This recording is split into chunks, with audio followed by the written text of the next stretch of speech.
Rain traced silver lines down the kitchen window, each drop carrying the weight of August heat. Emma watched the storm build, her fingers wrapped around a coffee mug that had long gone cold. The porcelain bore hairline cracks from years of use, little rivers spreading across the glaze like the memories she couldn't quite hold together anymore. Thunder rolled across the valley, and the old maple outside shuddered, dropping leaves that stuck to the glass like pressed flowers. 3 houses down, a porch light flickered on. David's porch light. He'd always turned it on during storms, a habit from when the children were small and afraid of the dark. The children, gone now to their own lives, their own storms. Claire in Seattle with her architecture firm, Marcus teaching in Boston. The distance stretched between them like years, marked by holiday cards and video calls that never quite bridged the gap. Emma set the mug in the sink where it clinked against last night's dishes.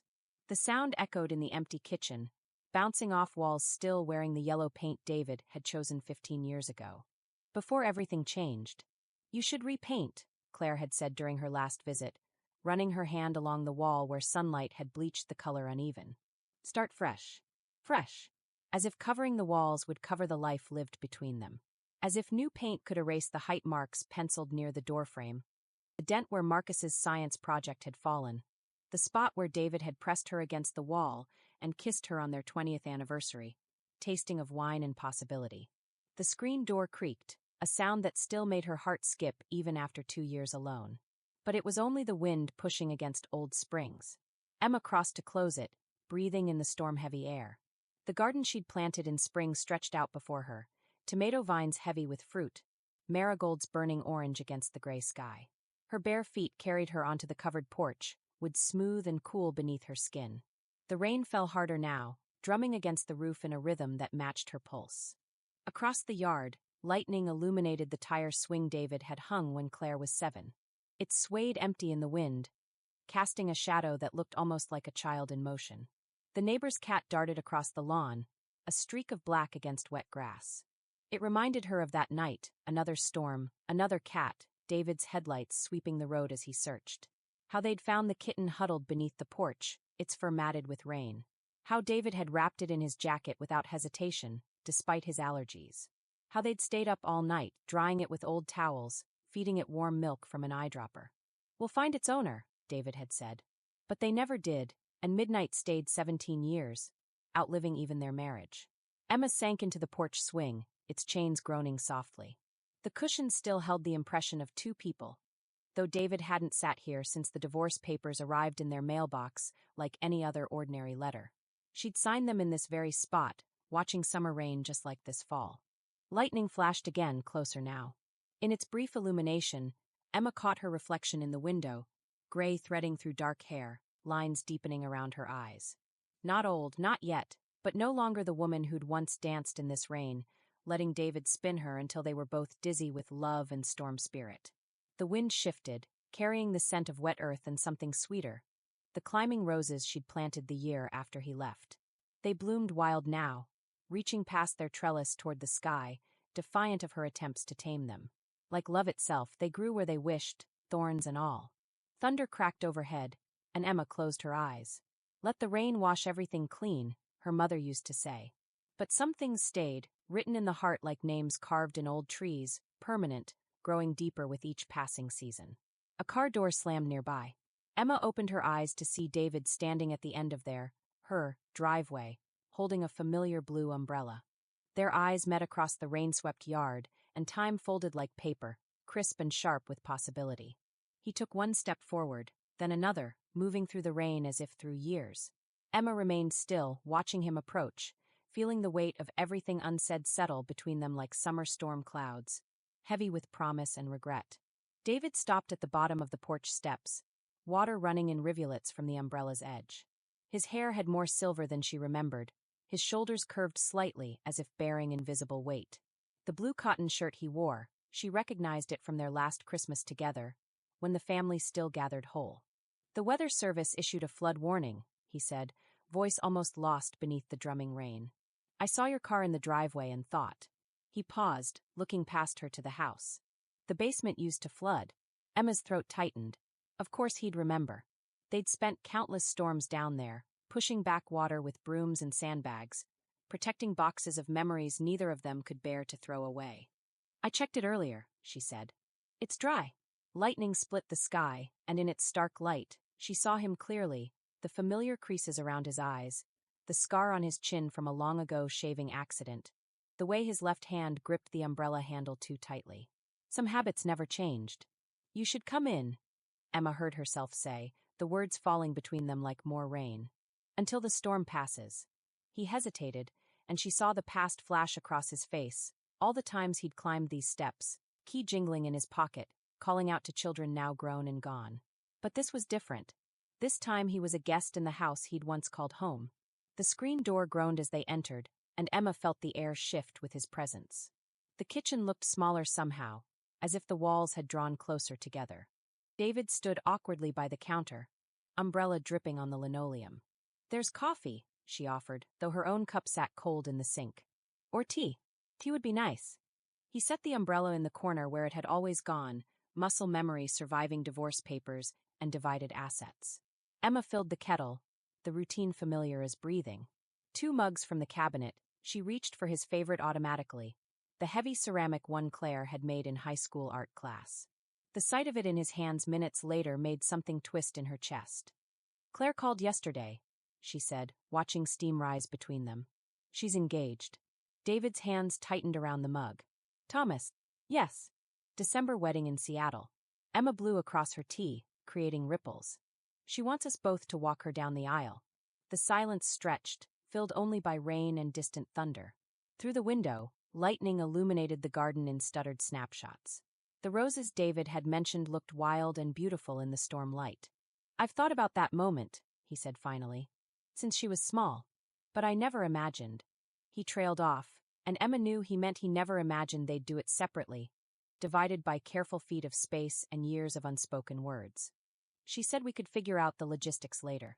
Emma set her mug down, the sound too loud in the quiet kitchen. "There's time. Time." It moved strangely now, rushing and dragging like water over rocks. Had it really been 2 years since he'd stood in this kitchen? Since they'd shared tea and silence and the weight of a failing marriage? "I saw Marcus last month," David said, his voice careful. "In Boston." Emma's heart jumped. Their son, so like his father in the way he held grief close and quiet. "How is he?" "Good. Different." David smiled slightly. "He's growing a beard." The laugh escaped before she could catch it. "He always said he never would. Too scratchy. Like father, like son." David rubbed his own clean-shaven chin, and for a moment they were connected by the memory of Marcus as a child, giggling as he rubbed his face against David's evening stubble. Outside, the storm was moving closer, thunder following lightning in quickening succession. The lights flickered once, twice, and Emma found herself moving automatically toward the drawer where they'd always kept candles. "Second drawer on the left?" David asked, and she nodded, hand already closing around the familiar shapes. Some things remained constant, like the location of emergency supplies and the way her pulse quickened when their fingers brushed as she passed him a candle. The power went out between one breath and the next, plunging the kitchen into storm-dark gray. Emma struck a match, its flare bright as memory. The candle caught, spreading a circle of warm light that turned the kitchen into somewhere out of time, not past or present, but some liminal space where old hurts and new possibilities danced like shadows on the wall. David looked different in candlelight, softer around the edges. Or maybe it was the storm, the shared ritual of preparation that had drawn them together so many times before. They moved around each other with practiced ease, finding flashlights, checking windows, falling into rhythms carved deep by years of partnership. "Remember the flood of '09? He asked, testing a flashlight's beam. "When we had to evacuate to the high school?"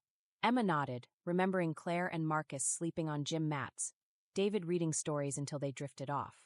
How they'd walked the empty halls after, fingers linked, whispering about the future. They'd been young then, still believing love could weather any storm. "We should check the basement," she said, more to break free of memory than from real concern. But David was already moving toward the door, flashlight beam leading the way down familiar stairs. The basement air hung heavy with humidity and history. Their footsteps echoed on concrete, past shelves still divided, his tools, her holiday decorations, boxes marked kids, that neither could bear to claim fully in the divorce. Water trickled in from somewhere, a steady drip that drew them to the corner where the foundation had always been weakest. David crouched, running his hand along the wall while Emma held the flashlight. The gesture was so familiar it ached. "There's a crack," he said, fingers finding the source. "It's small, but it'll get worse," Emma finished. They'd had this conversation before, in other storms, other years. David stood, wiping his hands on his jeans. In the flashlight's glow, she caught his expression, the same mixture of concern and determination she'd seen countless times during their marriage. "I can fix it. Not now, but when the storm passes. If you want." The offer hung between them, heavy with meaning. Not just about the crack in the foundation, but everything else that had crumbled slowly, invisibly, until the damage couldn't be ignored. "I'd like that," Emma said softly, surprising herself with the truth of it. They climbed the stairs in silence, each lost in thought. At the top, David paused, one hand on the railing where Marcus had carved his initials at age 6. The old nickname caught her like a hook beneath the ribs. "Yes. I've been seeing someone." He said it quickly, like ripping off a bandage. "A therapist, I mean, for the past year." Emma let out a breath she hadn't realized she was holding. "Oh, I've been learning about." He gestured vaguely. "Patterns. Why I shut down when things get hard. Why I couldn't talk about what I was feeling until it was too late." The candlelight flickered, casting strange shadows. Through the kitchen window, lightning illuminated the yard in frozen snapshots. Emma thought about patterns, how they shaped lives, relationships, the way water always found the weakest point in any foundation. "Does it help?" she asked, genuinely curious. They'd tried counseling once, near the end, but David had attended only 2 sessions before retreating behind walls built from decades of stoic silence. "It does." He met her eyes in the dim light. "I should have done it years ago. Maybe things would have been different. Maybe."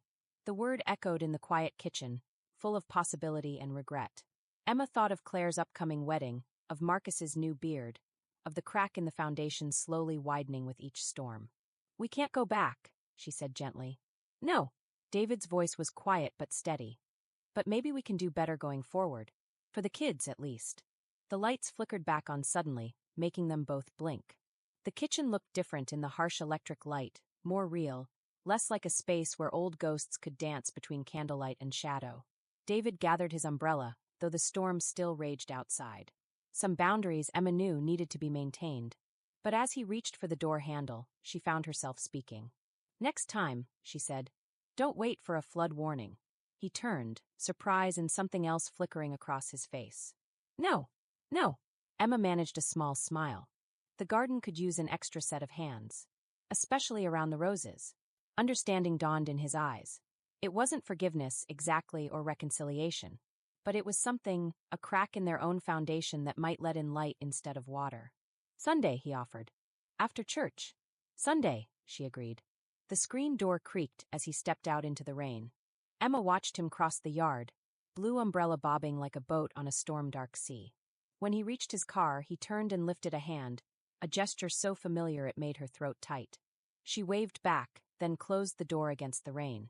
The kitchen felt different somehow, as if the storm had washed away some invisible barrier. Or maybe it was just that change, like water, always found a way through.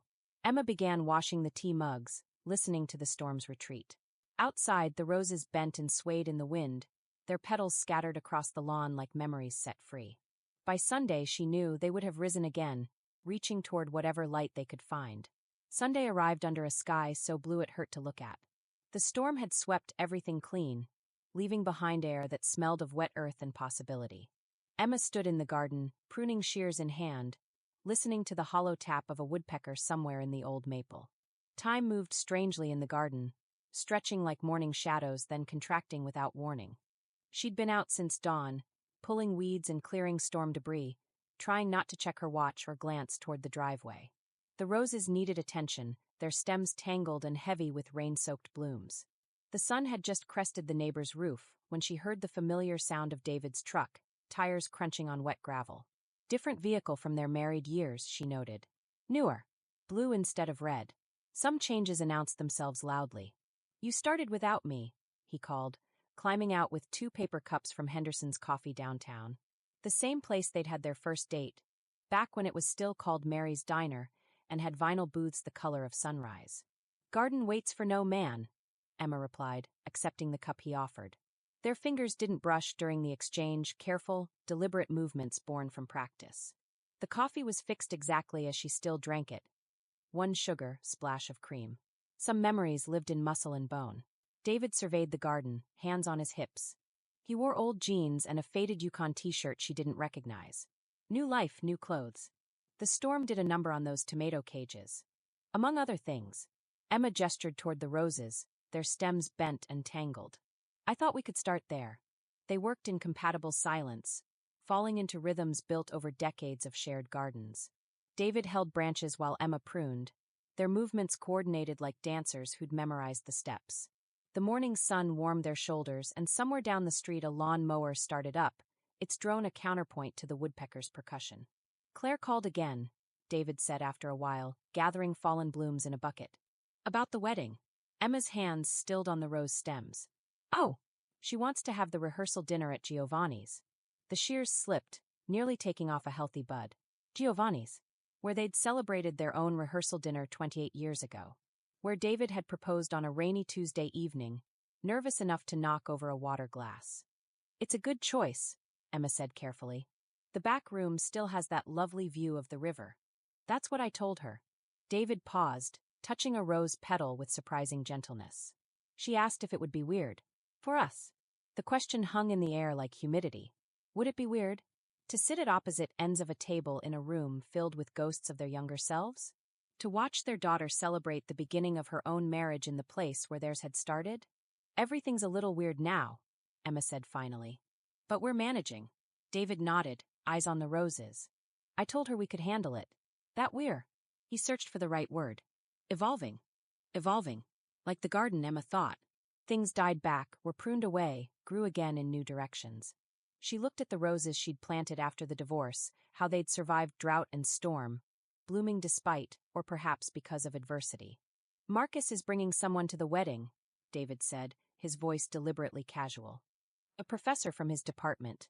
Emma's stomach did a slow roll. Romantic someone? Yeah.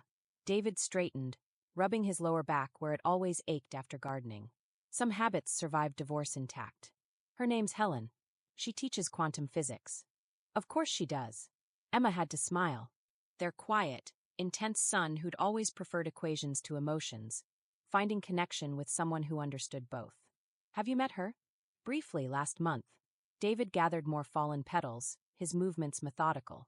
She's good for him, I think. Makes him laugh. The woodpecker fell silent, leaving space for a cardinal's sharp whistle.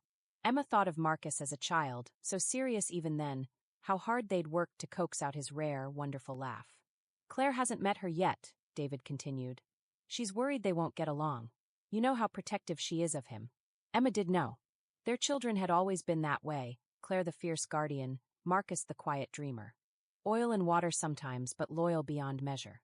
They'll figure it out, she said, reaching for another tangled rose stem. They always do. David made a sound of agreement, then cursed softly. Emma turned to find him pressing his thumb to his mouth, a thin line of blood welling up. Thorn, she asked unnecessarily. Without thinking, she reached for his hand, an automatic gesture from countless garden accidents over the years. They both froze at the contact. His skin was warm, familiar in a way that made her chest tight.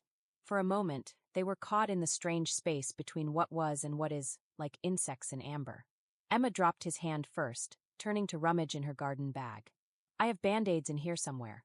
Always prepared, David said softly, and she heard in his voice the echo of other moments, scraped knees and splinters, small hurts easily fixed. The Band-Aid was old, the adhesive slightly weak, but it would do.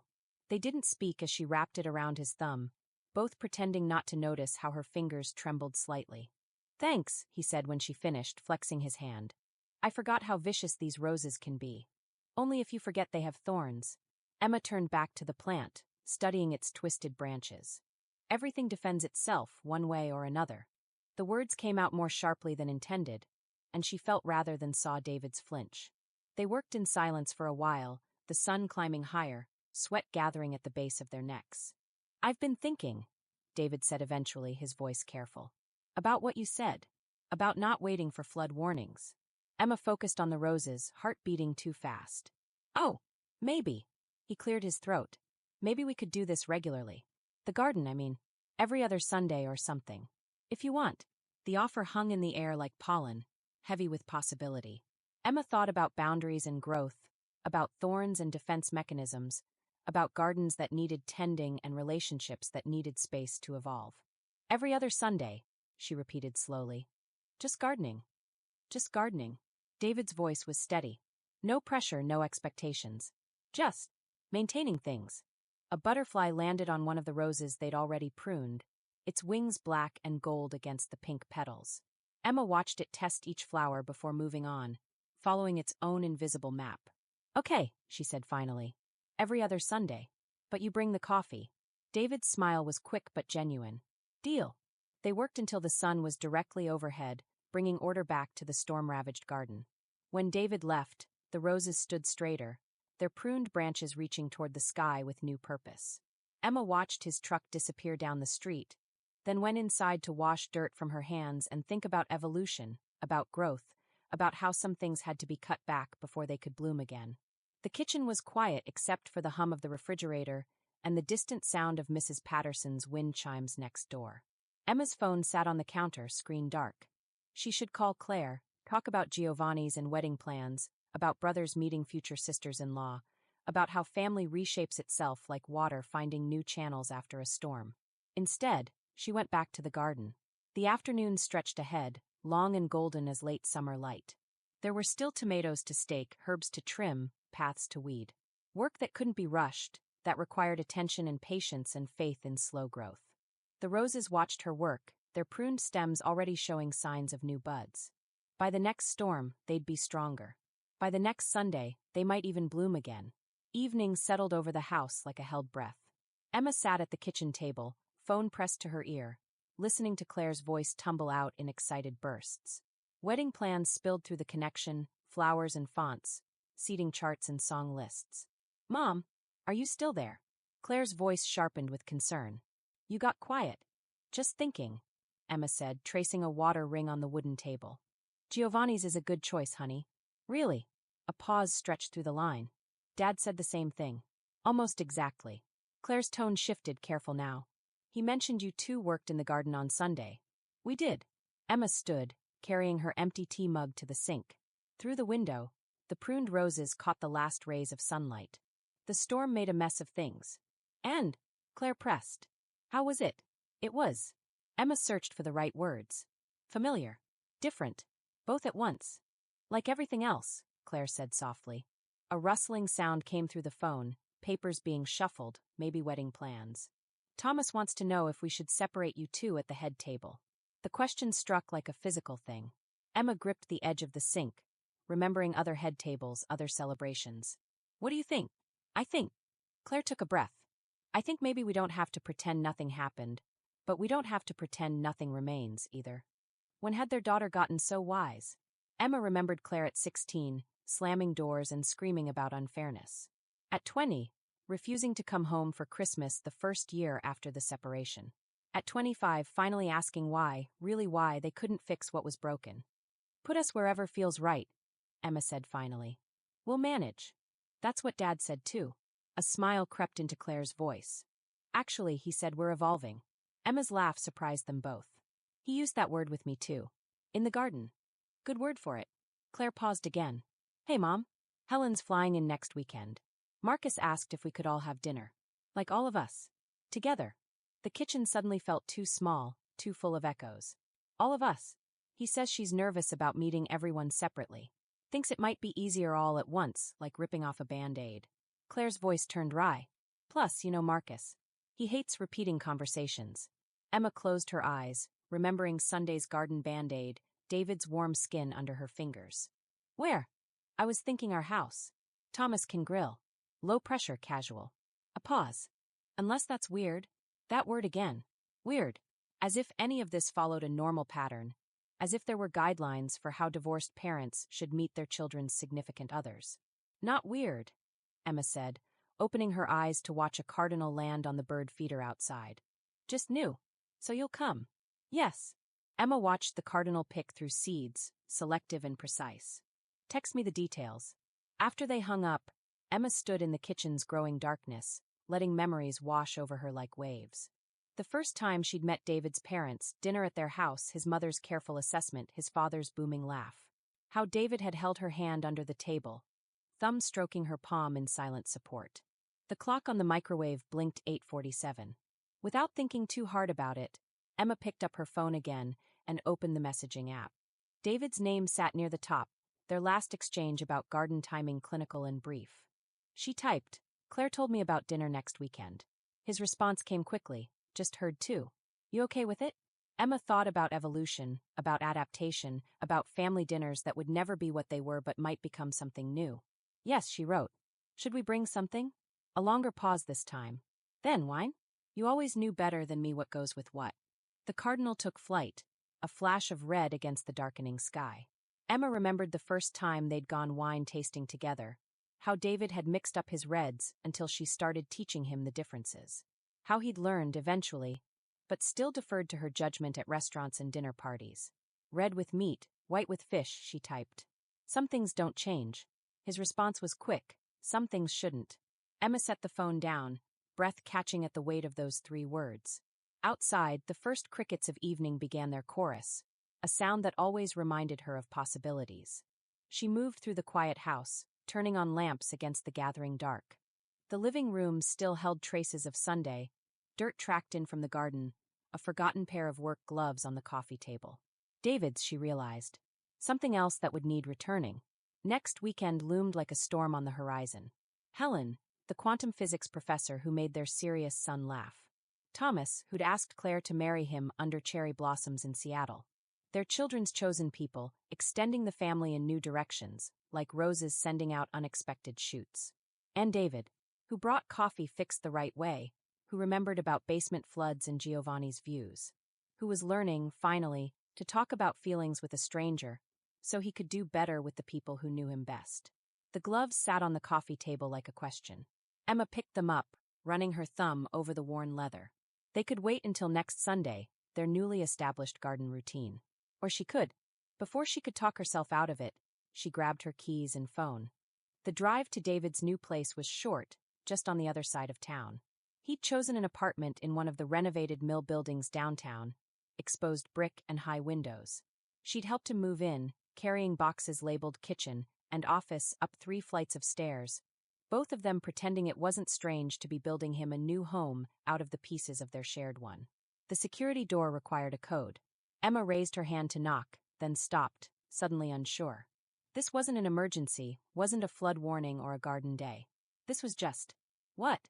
A pair of forgotten gloves? An excuse? Her phone buzzed in her pocket, making her jump. Claire's name lit up the screen. "Forgot to ask. Marcus wants to know if you're okay with Thai food for next weekend." Helen's vegetarian.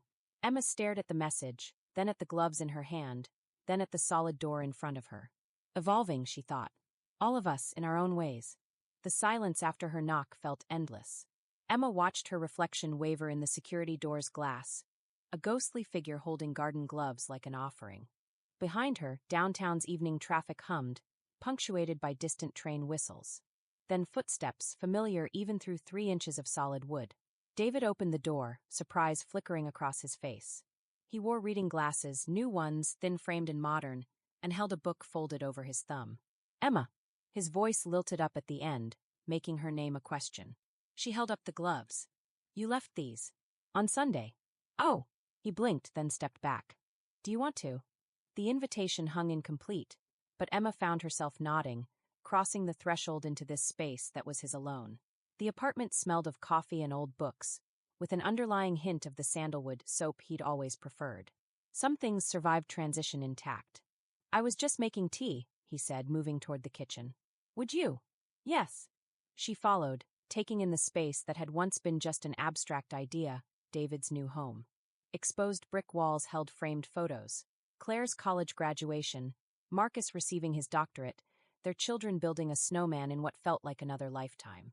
A life curated in careful rectangles.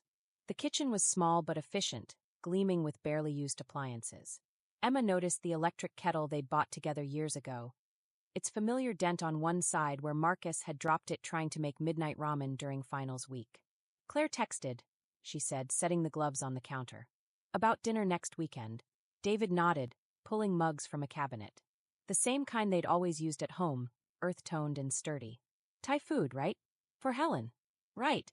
Emma accepted the mug he offered, chamomile with honey, her evening standard. Some memories lived in muscle and bone. Have you told your mother yet? About the wedding plans? A small wince crossed his face. Not yet. You know how she gets about family dinners.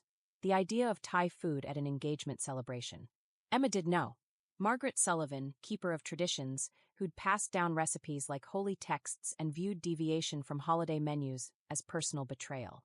Who'd taken their divorce almost harder than they had, as if her own marriage might somehow be contaminated by proximity to failure. She'll survive, Emma said, wrapping her hands around the warm mug. She survived Claire becoming vegetarian in 10th grade. Barely. David's laugh was soft but genuine. Remember that Thanksgiving? When she made 2 separate stuffings. And neither was actually vegetarian because she used chicken stock in both.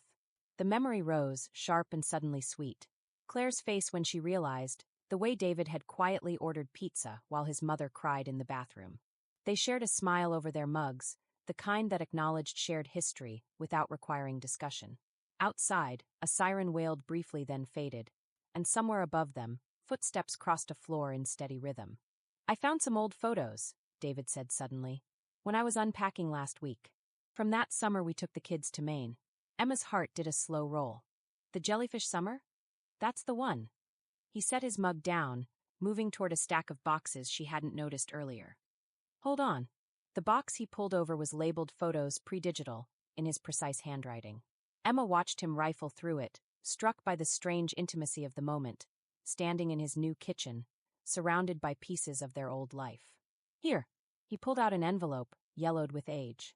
The photos inside were slightly curved, as if they'd been displayed in frames for too long. Emma took them carefully. The first showed Claire and Marcus on a beach, maybe 7 and 5, their faces scrunched against summer sun. The next captured David teaching Marcus to build a sandcastle, both of them intent on architectural details, while Claire dumped buckets of water on the construction. I forgot about her hair, Emma said softly, touching the image of Claire's salt-wild curls. How red it got in the sun. Like her mother. David's voice was quiet. Emma looked up sharply, but his expression held no suggestion of flirtation, just simple observation, the kind that came from years of knowing someone's every detail. The next photo made her breath catch. Their younger selves on a white-painted porch, Emma reading while David dozed in an Adirondack chair. She remembered that moment. The book was Jane Eyre, a beach week tradition. The air had smelled of salt and sunscreen, and somewhere nearby, their children were hunting for sea glass with careful determination. We were happy then, she said, the words escaping before she could catch them. David was quiet for a long moment. We were happy a lot of times, he said finally. That's what makes it harder sometimes, knowing we had so much good mixed in with the hard parts. Emma set the photos down carefully. Through the kitchen window, she could see lights coming on in other apartments across the street, each window a glimpse into someone else's story.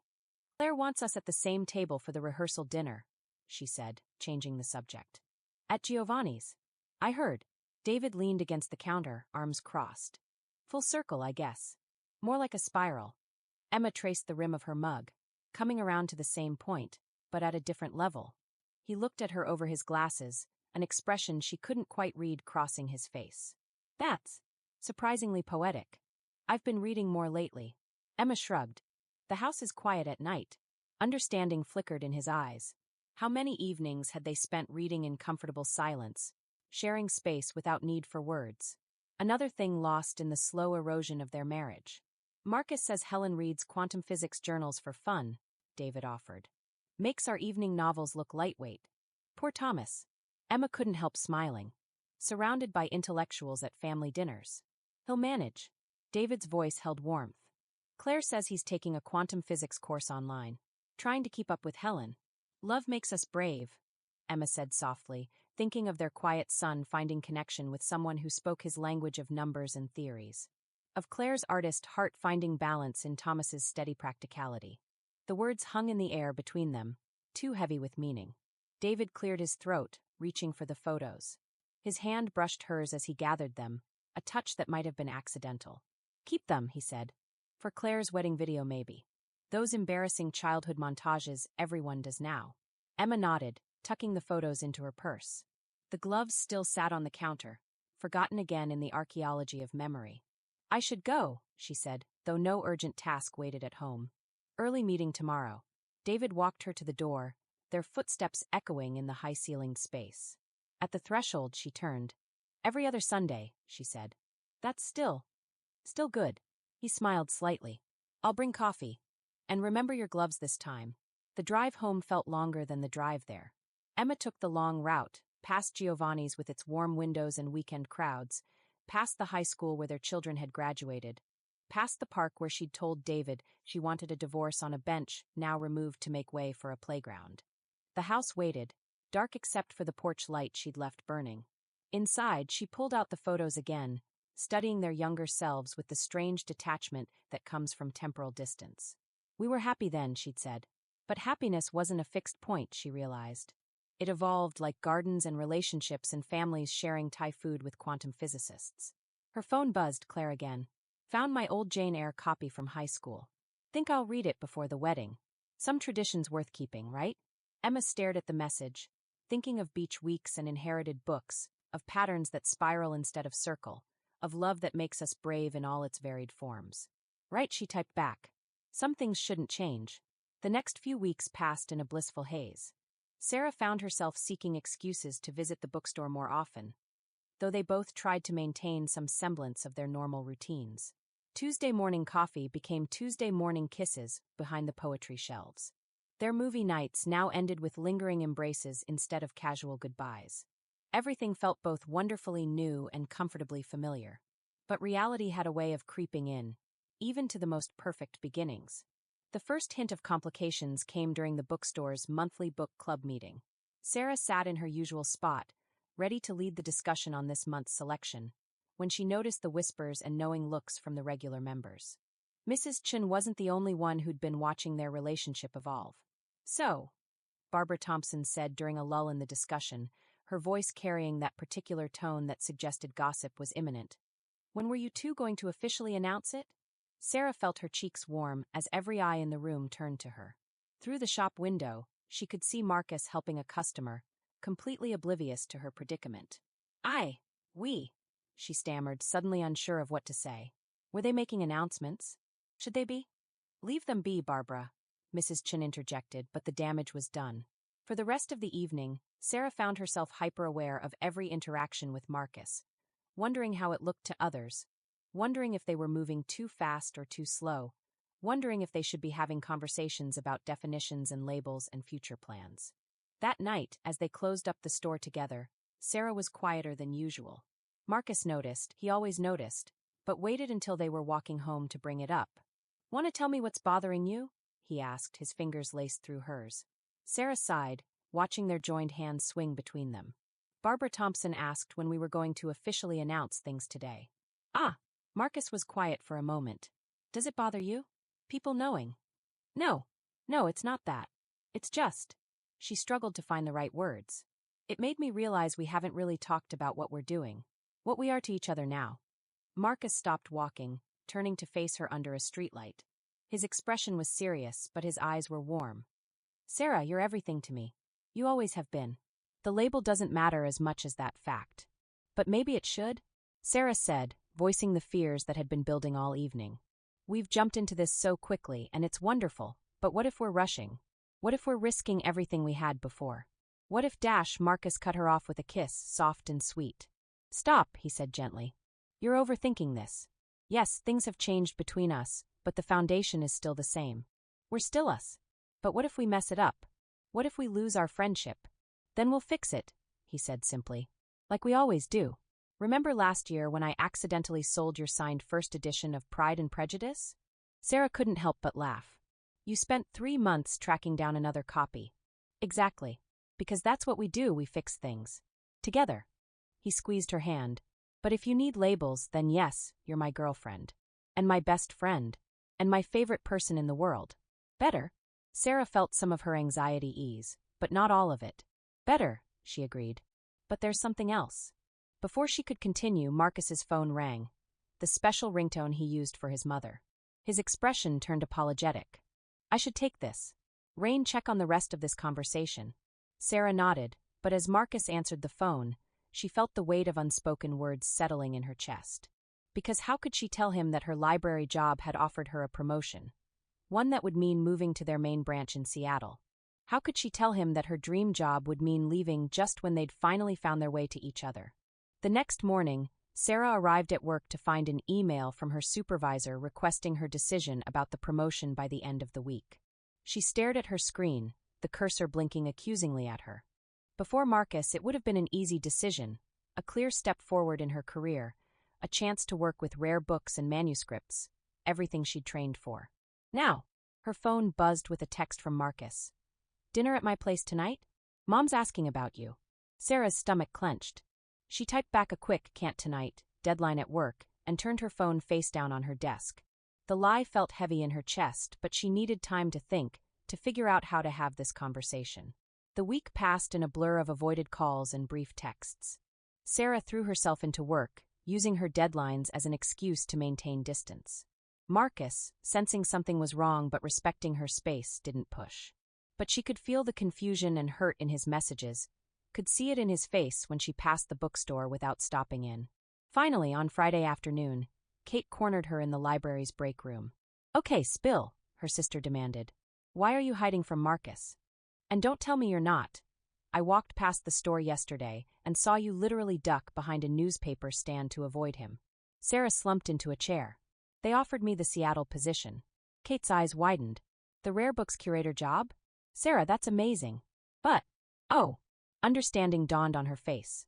"You haven't told Marcus." "How can I?" Sarah buried her face in her hands. "We just figured things out here. How can I tell him I might leave?" "Might?" Kate raised an eyebrow. "Have you already decided?" "No." "Yes." "I don't know." Sarah looked up at her sister. Before Marcus, it would have been an easy yes. But now you're letting fear make the decision for you, Kate said bluntly. "You're pulling away because you're scared of having the hard conversation. The Sarah I know wouldn't do that. And the Marcus I know deserves better." The truth of her sister's words hit hard. Sarah stood up abruptly. "I have to go." "Yes, you do," Kate agreed with a small smile.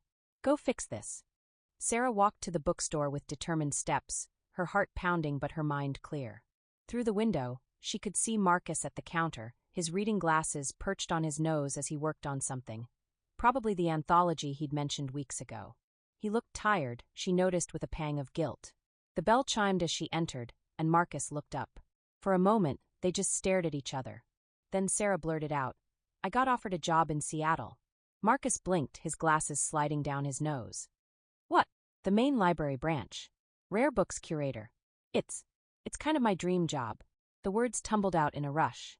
"But it would mean moving, and we just started this, and I didn't know how to tell you, and I've been avoiding you because I'm scared, and I'm sorry, I'm so sorry." Marcus was quiet for a long moment, his expression unreadable. Finally, he took off his glasses and rubbed his eyes. "How long have you known?" "A week," Sarah admitted quietly. "They need an answer by today." "A week." His voice was carefully neutral. "Were you going to tell me at all?" "Of course I was. I needed time to think. Without me." Now she could hear the hurt in his voice. "Because that's how partnerships work, right? Making major life decisions without even talking to each other." Sarah felt tears prick at her eyes. "I was trying to protect us." "No," Marcus said softly. "You were trying to protect yourself. There's a difference." He came out from behind the counter, moving to stand in front of her. "Sarah, do you remember what I said last week about fixing things together? That goes for everything, not just the easy stuff." "I know. I messed up." She wiped at her eyes. I don't know what to do. I want this job, but I want you too, and I don't know how to have both." Marcus was quiet for a moment, studying her face. Then he said, "Did you know the bookstore's lease is up for renewal next month?" Sarah blinked, thrown by the apparent non sequitur. "What? The lease? It's up next month. And you know what? Seattle has bookstores too." He stepped closer, taking her hands in his. "If you think I wouldn't follow you anywhere, you're not as smart as I thought you were." "Marcus." Sarah felt hope bloom in her chest. "You'd do that? Leave everything here." "Sarah, you are everything." He squeezed her hands. "Besides, I've been thinking about expanding anyway. Opening a second location. Seattle could be perfect for that. But your life is here. The store, your family." "My life is with you," he said simply. The rest is just logistics. He paused, then added with a small smile. Although next time maybe we could discuss the logistics together? Before you spend a week avoiding me? Sarah laughed through her tears. Deal. She stepped into his embrace, breathing in the familiar scent of books and coffee in him. I'm sorry I got scared. I know. He pressed a kiss to her temple. But next time be scared with me, okay? It's kind of what I'm here for. They stood there for a long moment, holding each other in the quiet of the bookstore. Finally, Sarah pulled back slightly. So, Seattle. Marcus smiled. Seattle. Although we should probably tell our families first this time. My mom's already suspicious about why you've been avoiding her calls. Sarah groaned. I have a lot of apologizing to do, don't I? Yes, Marcus agreed cheerfully. But first call your boss. Accept the job. Then we can start planning our next chapter together. Sarah reached for her phone, then paused. Marcus? Thank you for being willing to change your whole life for me. He shook his head. I'm not changing my life. I'm building a new one with you. There's a difference. He kissed her softly. Now make the call. We've got a bookstore to pack up. As Sarah dialed the number, she felt a profound sense of peace settle over her. Yes, there were still details to work out, logistics to handle, and difficult conversations ahead. But Marcus was right, they would figure it out together. That's what partners did. That's what they had always done, even before they put a name to what they were to each other. The Seattle rain took some getting used to. Sarah stood at the window of their new apartment, watching water streak down the glass in endless rivulets. 3 months into their move, and she still found herself startled by the constant percussion of raindrops, so different from the quieter weather patterns back home. Behind her, Marcus was surrounded by boxes of books, the last shipment from their old store. The new location was smaller, tucked between a coffee shop and a vintage record store in Capitol Hill, but it had character. More importantly, it had potential. At least, that's what they kept telling themselves. Found it. Marcus's triumphant voice drew her attention. He held up a worn volume, its spine cracked with age. First edition Steinbeck. Was worried it got lost in the move. Sarah smiled, but it didn't quite reach her eyes. The rare books room at the library had been everything she'd dreamed of: climate-controlled perfection, centuries of literary history at her fingertips, a staff that spoke her language of preservation and provenance. But something had felt off since they'd arrived. She couldn't quite name it, this creeping unease that seemed to grow with each passing day. Hey! Marcus's voice was closer now, concern evident in his tone. Where'd you go just now? Just thinking, she said, turning to face him. Do you ever wonder if we made the right choice? The question hung between them, dangerous in its honesty. Marcus set down the book carefully. Which choice? All of it. Moving here. Leaving everything behind. Changing our whole lives. She gestured at the boxes surrounding them. Starting over. Marcus was quiet for a moment, considering her words. Sometimes, he admitted finally. Especially when it rains for the 5th day straight, or when Mom sends photos from family dinner, or when I have to explain to another customer that no, this isn't the same bookstore they visited last year. Sarah felt her throat tighten. I'm sorry. I never meant to uproot your whole life. Stop. Marcus crossed the room to her, his expression serious. We've been over this. It was my choice too. And yes, it's hard sometimes, but that doesn't mean it was wrong. But what if a knock at the door interrupted her, followed by the sound of a key in the lock? Kate burst in, bringing with her the smell of rain and coffee. Sorry I'm late. The traffic here is insane, how do people? She trailed off, noticing the tension in the room. Did I interrupt something? Sarah forced a smile. No, just unpacking. What brings you by? Kate had followed them to Seattle 2 months after their move, taking a job at a local tech company. She claimed it was for the career opportunity, but Sarah suspected her sister had known they'd need the family support. Can't I just visit my favorite sister and future brother-in-law? Kate dropped onto their couch, sending a stack of papers fluttering to the floor. Oops, what are these anyway? Marcus bent to gather them up. Loan applications. The new store's renovation costs were higher than expected. Sarah felt her stomach clench. They hadn't discussed this. How much higher? It's handled, Marcus said quickly, too quickly. Don't worry about it. Don't worry about it? Sarah's voice rose slightly. Marcus, we're in this together. You can't just make financial decisions without telling me. Like you made the decision to move us here without telling me? The words escaped before he could stop them, and they both froze. Kate stood abruptly. I just remembered I have a thing. Call me later. She slipped out, leaving them in a silence heavy with unspoken words. "I'm sorry," Marcus said finally. "That wasn't fair." "No, it was completely fair." Sarah sank onto the couch. "I thought we were past that." "So did I." Marcus sat beside her, running a hand through his hair.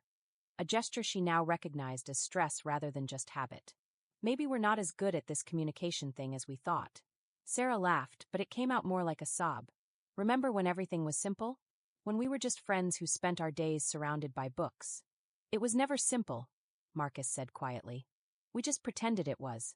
We're not pretending anymore, and maybe that's the real difference." Sarah leaned into him, and he wrapped an arm around her shoulders. A familiar comfort in an increasingly unfamiliar world. "I miss home," she whispered. "I know. I do too." He pressed a kiss to her temple. "But maybe that's part of the problem.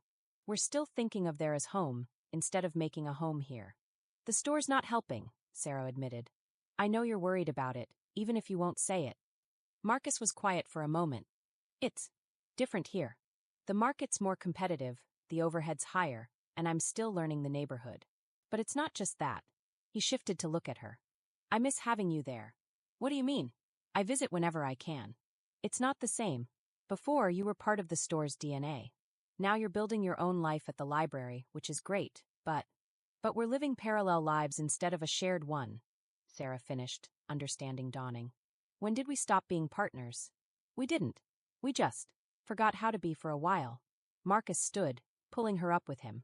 "Come on. Where are we going?" "To the store. I want to show you something." The rain had settled into a fine mist as they walked the 6 blocks to the bookstore. The streets were busy with Saturday afternoon crowds, ducking in and out of shops and cafes. Marcus unlocked the store's door, flipping on lights as they entered. The space was smaller than their old store, but they'd tried to recreate some of its charm. The worn leather armchairs, the carefully curated display tables, the reading nook in the back. But something was missing, and Sarah suddenly realized what it was. "It doesn't have any of me in it," she said softly. Marcus nodded. "I've been trying to make it exactly like the old store, but maybe that's not the answer. Maybe we need to make something new together." He led her to the back room, where several unopened boxes sat. "Remember how you always said the old store needed a rare book section? Well," he gestured to the boxes. "These came from an estate sale last week. I thought maybe you could help me evaluate them, set up a proper collection." Sarah felt tears prick at her eyes. "You didn't tell me about this either." "I know. I wanted it to be a surprise, but then everything got complicated, and..." He shrugged. "I'm not very good at this relationship stuff sometimes." "Neither am I." Sarah wrapped her arms around him, breathing in the familiar scent of books and coffee in him. "But we're learning, right?" "Together," he agreed, holding her close. "Speaking of which..." He pulled back slightly, reaching into his pocket. "I've been carrying this around for weeks, waiting for the right moment." Sarah's heart stopped as he withdrew a small velvet box. "Marcus." "I'm not proposing," he said quickly. "Not yet.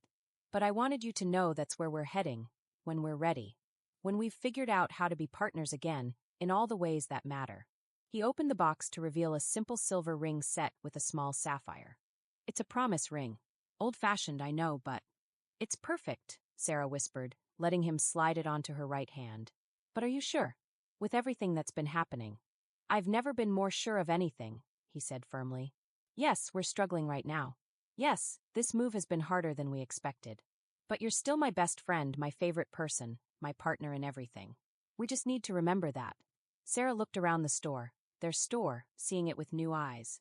"We could put the rare books section here," she said, gesturing to a corner. "And maybe do literary events like we used to. Combine our expertise." Marcus smiled, the first real smile she'd seen from him in weeks. "See, partners."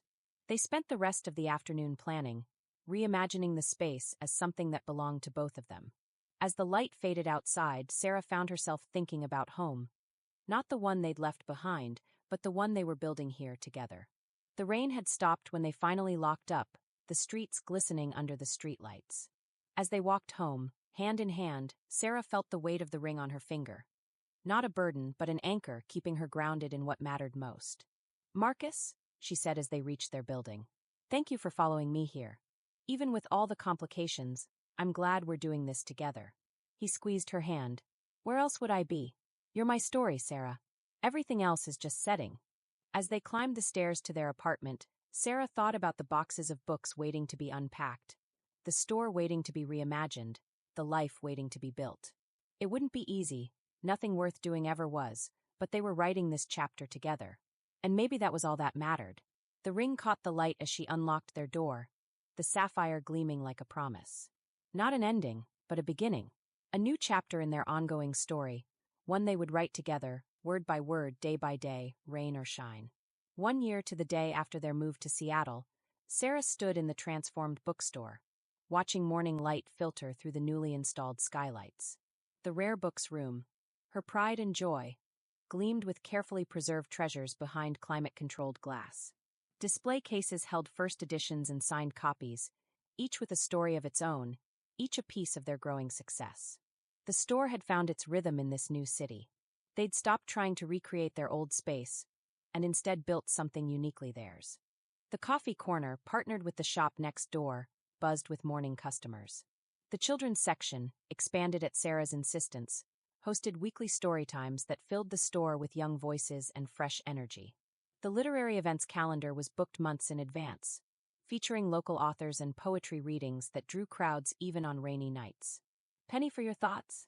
Marcus's voice came from behind her, accompanied by the scent of fresh coffee.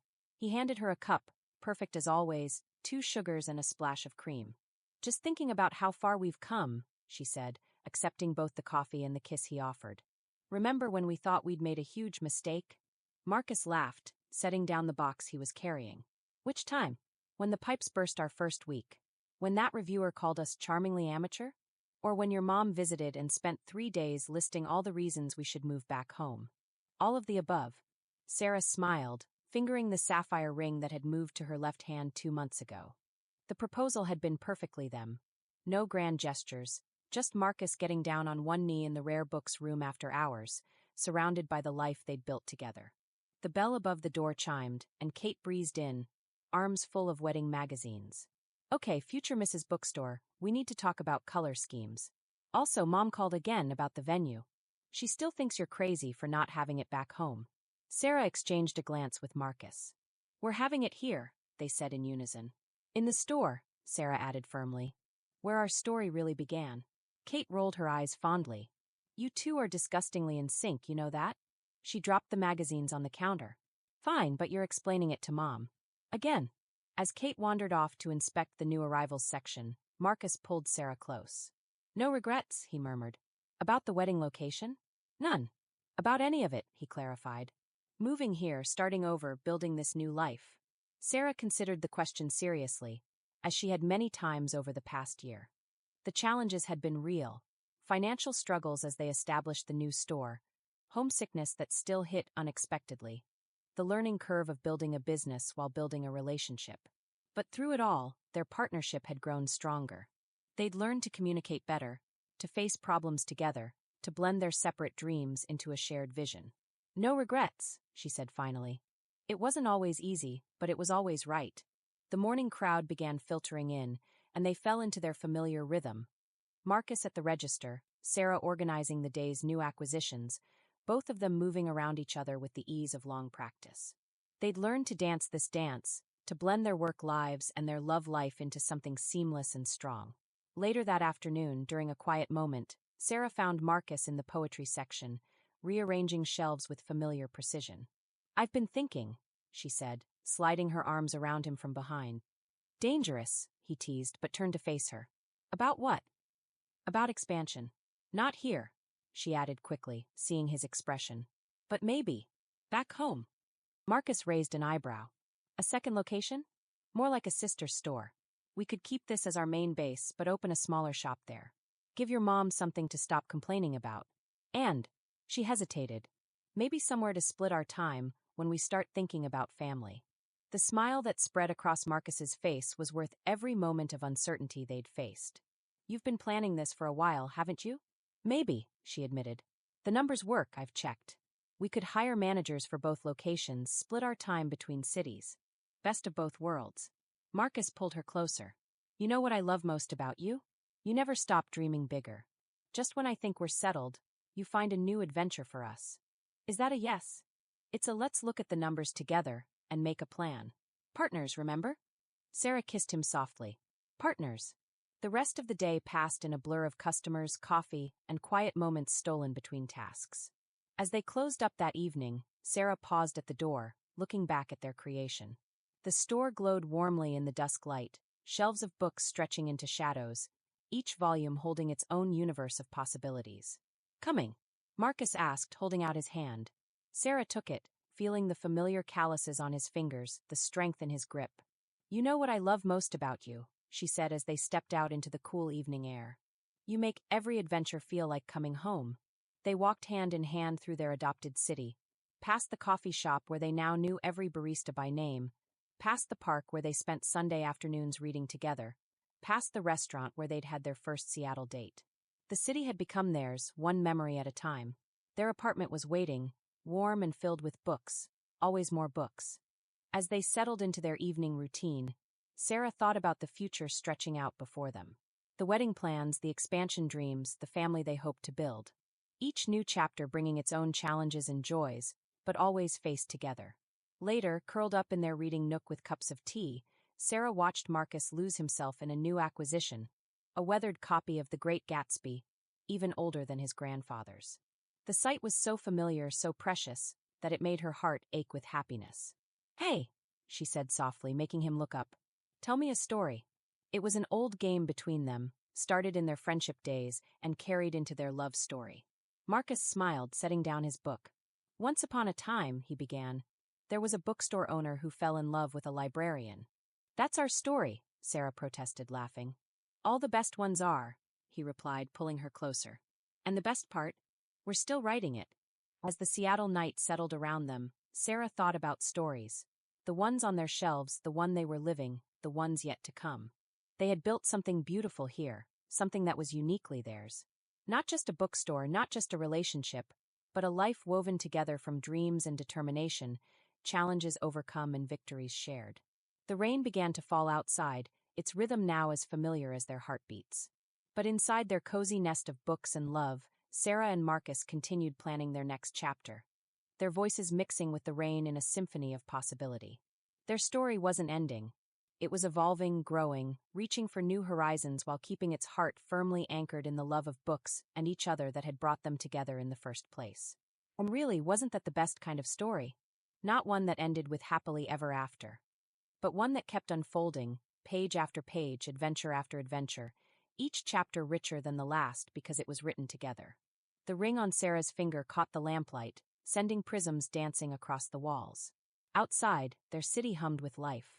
And between them, in the quiet space of their shared dreams, their story continued to write itself, word by word, kiss by kiss, day by day, into a future bright with promise and possibility.